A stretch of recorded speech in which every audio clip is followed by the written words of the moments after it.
आपल्या सगळ्यांचे माझ्या किचनमध्ये खूप खूप स्वागत आहे।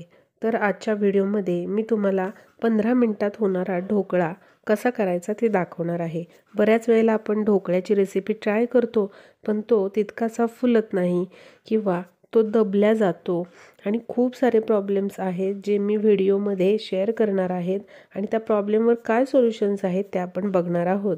आणि हा ढोकळा तुम्ही फक्त आणि फक्त 15 मिनिटांमध्ये करू शकता, तेही दही न वापरता, इनो न वापरता आणि सायट्रिक ॲसिडही न वापरता। तर सगळ्यात आधी आपण 1 कप किंवा 1 वाटी बेसन पीठ घ्यायचं आहे आणि ते पहिल्यांदा चांगलं चाळून घ्यायचं आहे। बघा, ढोकळा करत असताना सगळ्यात महत्त्वाची स्टेप असते ती हे पीठ जे आहे ते चांगलं चाळून घेणे। हे चाळून घेतल्यामुळे याच्यातल्या गुठळ्या तर निघतातच, त्याशिवाय याच्यामध्ये म्हणजेच पिठामध्ये चांगल्या प्रमाणात हवा मिसळली जाते आणि हवा मिसळली गेली की आपला ढोकळा जो आहे तो छान असा फुलतो। हवं असेल तर तुम्ही 2 वेळा देखील हे पीठ चाळून घेऊ शकता। चांगले चाळलेलं जे पीठ असतं त्यामध्ये छान हवा मिसळली जाते आणि ढोकळा छान फुलल्या जातो। तर इथे मी हे 1 वाटी बेसन छानपैकी असं चाळून घेतलेलं आहे। तर तुम्ही कोणतीही एक वाटी सेट करायची आणि त्या वाटीनेच सगळं साहित्याचं प्रमाण घ्यायचं। आता ज्या वाटीने मी बेसन पीठ घेतलेलं त्याच वाटीने मी पाऊण कप किंवा पाऊण वाटी पाणी घेतलेलं आहे, थंडच पाणी आहे आणि त्यामध्ये 2 चमचे साखर मी टाकलेली आहे। तर ढोकळा आपला थोडासा गोडसर लागावा यासाठी मी साखर टाकलेली आहे आणि चवीनुसार मीठ टाकलेलं आहे। तर एक पाव चमचा तुम्ही मीठ टाकू शकता। तर आता साखर पाण्यामध्ये चांगली विरघळेपर्यंत आपण हे छान असं हलवून घेऊयात। एकदम साखर जी आहे ती या पाण्यामध्ये विरघळली पाहिजे। आता यामध्ये अगदी चिमूटभर हळद टाकायची आहे। खूप जास्त हळद टाकू नका, कारण हळद आणि सोडा जेव्हा मिक्स होतं तेव्हा रेड कलर तयार होतो आणि तुमच्या ढोकळ्याला मग लाल कलर येऊ शकतो। तुम्ही हळद इथे स्किपही करू शकता, ऑप्शनल आहे हळद टाकणं। तर इथे मी एका पूर्ण लिंबाचा रस घेतलेला आहे। आपल्याला इथे वापरायचा आहे लिंबाचा रस। आता पाण्यामधली साखर चांगली विरघळलेली आहे। आता चाळून घेतलेलं जे बेसनाचं पीठ होतं ते आता आपण थोडं थोडं टाकून मिक्स करत चलूयात आणि याच्या ज्या गुठळ्या तयार होतात त्या फोडत जायच्या आहेत। लक्षात घ्या, थोडं थोडं करून पीठ मिक्स करत चला, म्हणजे या गुठळ्या ज्या आहेत त्या जास्त तयार होणार नाहीत किंवा ज्या गुठळ्या आहेत त्या फोडताना तुम्हाला त्रास होणार नाही। थोडं थोडं करून आता हे मिक्स करत चालली आहे मी पीठ। आता त्यानंतर आपल्याला याच्यामध्ये 1 चमचा भरून तेल टाकायचं आहे आणि तेल देखील चांगलं मिक्स करून घ्यायचं आहे। ढोकळा करत असताना नेहमी एक गोष्ट लक्षात ठेवायची की एकाच डायरेक्शनमध्ये आपल्याला हे पीठ फेटून घ्यायचं आहे। तर तेल पण मिक्स झालेलं आहे। सगळ्यात शेवटी आपल्याला इथे खायचा सोडा पाऊण चमचा टाकायचा आहे आणि बघा, असं जेव्हा तुम्ही सोडा टाकता तेव्हा काही मिनिटामध्येच हे जे पीठ आहे ते डबल होतं। बघा किती छान फ्लफी असं हे पीठ झालेलं आहे आपलं ढोकळ्याचं। तर एका टीनला, म्हणजे ज्यामध्ये तुम्हाला ढोकळा आता वाफवायला ठेवायचा आहे तो टीन आधीच तयार करून ठेवायचा, त्याला आधीच तेल लावून ठेवायचं आणि तो टीन तयार झाल्यानंतर मग आपल्या पिठामध्ये खायचा सोडा टाकायचा आहे। जर तुम्ही या टीनला तेल लावलेलं नसेल आणि खायचा सोडा टाकून ठेवलेला आहे तुम्ही या बेसन पिठामध्ये, तर पुन्हा हे जे पीठ आहे ते दबल्या जातं, कारण खायचा सोडा मिक्स झाला, हे पीठ फुललं की लगेचच आपल्याला या टीनमध्ये हे पीठ ओतायचं आहे। आणि त्याचबरोबर आपल्याला एका भांड्यामध्ये पाणी देखील तापवत ठेवायचं आहे। ते पाणी देखील उकळलेलं पाहिजे जेव्हा तुम्ही असं या टीनमध्ये पीठ ओतता तेव्हा। तर पीठ ओतल्यानंतर असं टॅप करून घ्यायचं आहे, म्हणजे सगळ्या बाजूला व्यवस्थित इव्हनली हा जो पीठ आहे ते पसरतं। तर बघा, एका भांड्यामध्ये म्हणजे इडली कुकरमध्ये मी असं पाणी आधीच गरम करून ठेवलेलं आणि टीन पण ग्रीस करून ठेवलेला तेलाने। तर आता वाफवायला ठेवूया आपण हा ढोकळा। पहिल्यांदा आपल्याला 5 मिनिटं फास्ट गॅसवरती हा शिजवायचा आहे आणि उरलेली 10 मिनिटं मध्यम आचेवर तुम्ही हा ढोकळा शिजवू शकता। बघा 15 मिनिटांनंतर हा जो ढोकळा आहे तो तयार झालेला आहे। आणि हा चेक कसा करायचा, तर एक सुरी घ्यायची आणि अशी आतमध्ये प्रेस करायची। जर ही सुरी क्लीन आली म्हणजे कसलंच पीठ लागलं नाही तर समजायचं तुमचा ढोकळा जो आहे तो शिजलेला आहे, कच्चा राहिलेला नाही। आणि थोडंसं जर लागत असेल पीठ तर अजून 2 मिनिटं तुम्ही 2-3 मिनिटं वाफवू द्या, म्हणजे तो छान शिजला जाईल। आता बऱ्यापैकी थंड झाला आहे हा ढोकळा आणि बाजूच्या ज्या साईड आहेत त्या आपण काढून घेऊया या ढोकळ्याच्या। खूप गरम असताना काढायला जाऊ नका ढोकळा, नाहीतर व्यवस्थित तो असा राऊंड शेपमध्ये निघणार नाही, त्याचे तुकडे होतील। त्याच्यामुळे चांगला थंड होऊ द्या आणि नंतरच हा डिमोल्ड करा असा सुरीच्या मदतीने।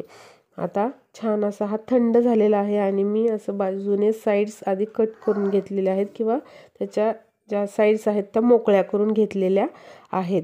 तर आता एका प्लेटमध्ये हा जो ढोकळा आहे आपला तयार झालेला तो आपण काढून घेऊया। तर बघा मस्त अशी जाळी पडलेली आहे या ढोकळ्याला, म्हणजे आपण जी प्रोसेस फॉलो केलेली ती अगदी करेक्ट आहे। मस्त जाळीदार हा ढोकळा झालेला आहे आणि बघा टीनला पण काही चिकटलेलं नाही।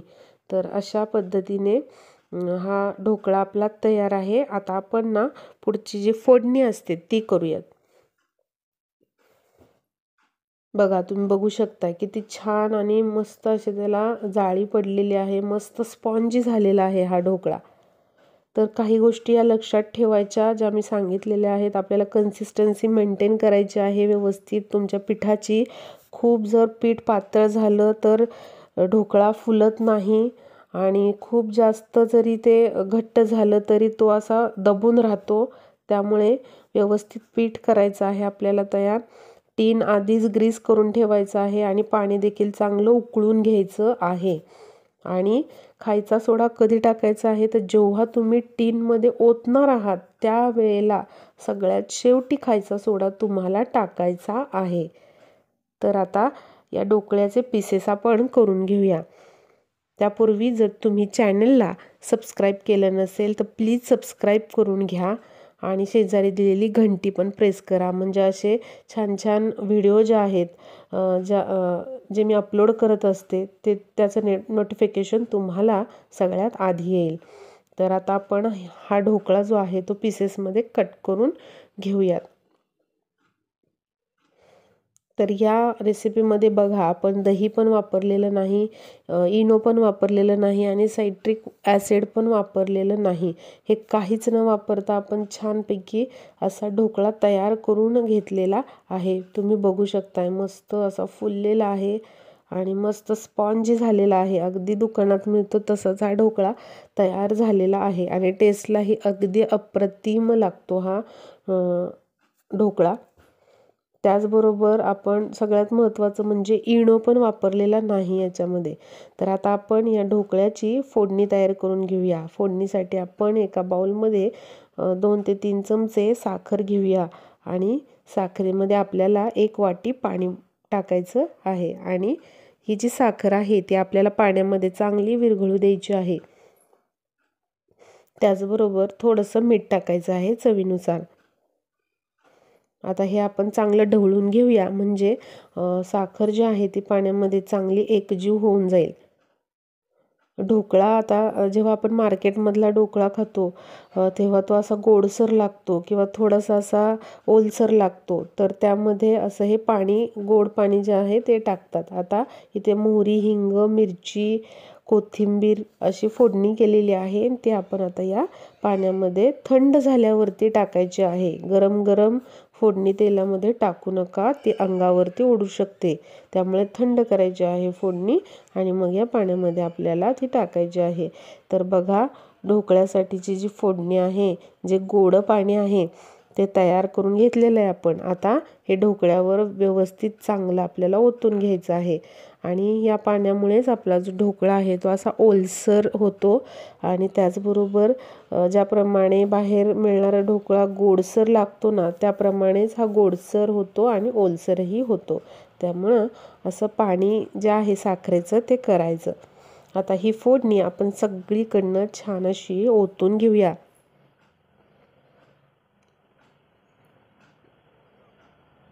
थोडासा व्हिडिओ हा पुढे मागं झालेला आहे, त्यामुळे बघा कोथिंबीर मी आधी टाकलेली होती, तर तुमच्या आवडीनुसार तुम्ही कोथिंबीर टाकून घेऊ शकता। फोडणीमध्ये पण थोडीशी टाकायची आहे कोथिंबीर। तर इथे बघा मस्त असा स्पॉन्जी भरपूर फुललेला असा ढोकळा आपला तयार आहे बेसन पिठाचा। अगदी गुजराती स्टाईलने हा ढोकळा आपला तयार झालेला आहे। आणि विशेष म्हणजे आपण यामध्ये इनो वापरलेला नाही, दही वापरलेलं नाही, सायट्रिक ॲसिड वापरलेलं नाही, तरीही आपला हा ढोकळा खूपच छान असा मस्त चविष्ट आणि तेवढाच फुललेला असा झालेला आहे। तर हा जो खमण ढोकळा आहे तुम्हाला आवडला असेल तर नक्की रेसिपीला लाईक केल्याशिवाय जाऊ नका आणि जास्तीत जास्त व्हिडिओला शेअर करा, म्हणजे तुमच्या ज्या मैत्रिणींना ही रेसिपी माहीत नसेल त्यांनाही ही माहीत होईल।